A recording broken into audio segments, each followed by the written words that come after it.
In this video, I want to talk about how you can withdraw on Webull. Now, withdrawing on Webull is really easy, and I suggest you download the Webull app to do this easier.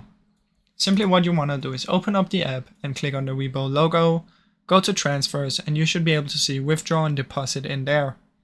Click on withdraw and then select the currency. Choose your bank or add your bank account if you haven't done that. Once you're in there, just type in how much you want to withdraw, click submit and confirm, and now you're in the withdrawal process.